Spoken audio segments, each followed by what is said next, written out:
This is Tim Tucker, AE6LX from worldwidedx.com. Today we're taking a look at this Radioddity CB-500. It's a very small form factor CB that Radioddity has come out with, and they sent me one to evaluate and play with. And I'm going to run through some of the features and some of the things I like about it. And right off the bat, I gotta say, this might be my favorite small form factor CB that I've used in quite some times, because it is so packed with features. So first, let's talk about the obvious, the screen size. This is a massive screen, super easy to see, which in a mobile environment is really critical. The text, everything from the numbers, the frequency, the mode, the options you've selected are all really easy to read, no cryptic text or anything like that. You got your on-off here, volume, up, down for the channels. Supports AM and FM, which is pretty cool. And got automatic squelch you can turn on. There's a bunch of features we're going to go through, but it also has Weather Channel. When I first got this radio, it was set up for the European band plan. So to change that to the US band plan, you pop the bottom cover off under here, and there's a 3-position jumper. You just move it over one, put it back together, and it's done. Now, once you've done that, you will need to go into the menu and find the band button. And you see band D is the US band plan. You can hold this down, and you can change it to the different frequency arrangements for different countries. The radio comes shipped with a chart, or it's available online for download, that tells you which band name is for which frequency ranges, so you can set it to your country of choice. The other thing you can do is you can change the band names to something that's useful to you.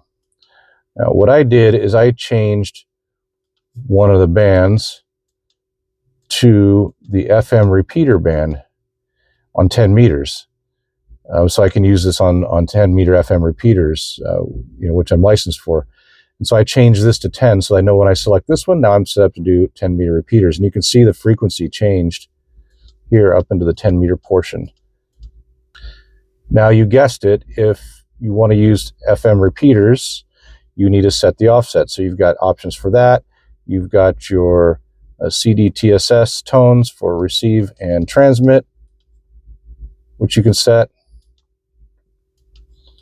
And you can set this thing up to operate repeaters. I've got another video that I'll put a link in, which shows me operating a local 10-meter repeater. Well, more like chunking it so you can see that it works. Let's go back and talk about some of the other basic features. I like the fact that you can change the color to whatever suits you for your vehicle, your operating conditions, your site conditions. That's pretty nice. You can also change the brightness of this. That's all the way off. I kind of keep it right in about here. I find that kind of a nice mix for daytime and nighttime. This emergency button up here is programmable. So you go into the emergency menu, and you can set emergency 1 or emergency 2 and emergency 2 to whichever channels you want. And then when you tap this button, let's get out of the menu here. When you tap this button, it toggles between those. It's just basically made as a setting so you can quickly hit frequency you use often. All right, you can see on the display here that I've got noise reduction, noise blanker, and echo turned on. I'm going to talk about these features. Well, I'm not going to spend too much time talking about echo because that's pretty standard in a lot of CBs today, but I will talk about the noise reduction. So right now I turn the noise reduction for the receive off. You can see here as I toggle through this menu, there's the ability to set noise reduction for both transmit and receive. So this adds a digital noise reduction. It tries to get rid of the hash. On transmit on your mic, it's going to try to get rid of wind noise and background noise and things like that. So first, let's listen to this with it turned off.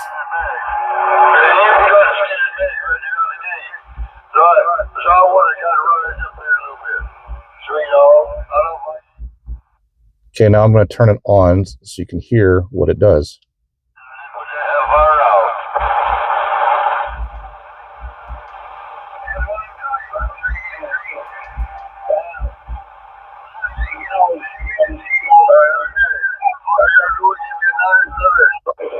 Whoops.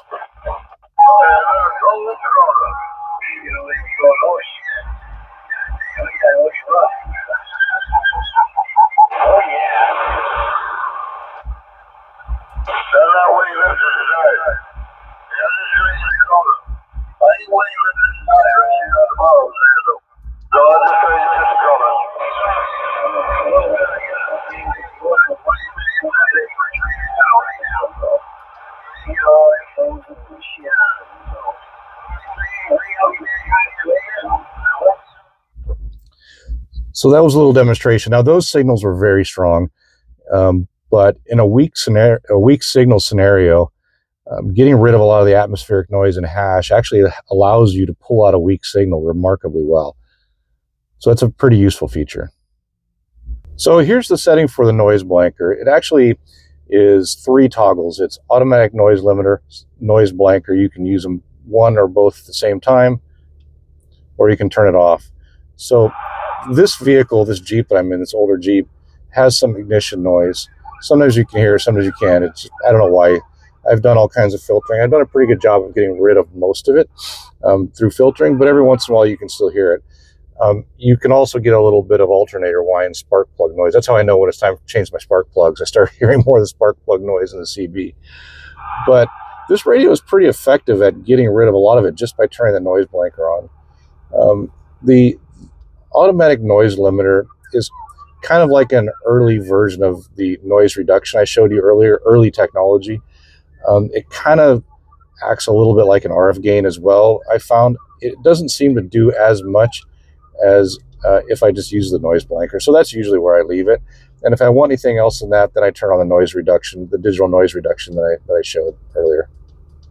This radio has a feature called high cut. A few radios now have this feature. When you turn it on, essentially what it does is it limits the receive bandwidth a little bit, which ends up resulting in chopping off some of the adjacent frequencies. And also it changes the pitch a little bit as a result of narrowing up the receive bandwidth, which can help with either interfering stations, adjacent channels. It can also help a little bit pull a weak station out. I don't tend to use it a lot, but every once in a while, I find that it helps a distant station, especially in DX. The RF gain setting is also in the menu. Pretty simple to adjust that if you want to. You can do an auto. You can set it off, mess around with it, turn down the RF gain if you want. The microphone that it comes with is an electret mic, which feels pretty good in the hand, and it sounds pretty good. It has a channel up-down buttons on the top and a programmable button. You can change the mic type from electret to dynamic if you choose to wire up your own mic or buy an aftermarket mic. And that center button, the programmable button, you set with this menu. You can see I have it to set the noise reduction, but you can change it to all kinds of, almost pretty much every feature. You can change it to do whatever whatever setting you want it to do. So for example, I would set the noise reduction. So if I hit this on top, turn it on or off, that's how I set mine.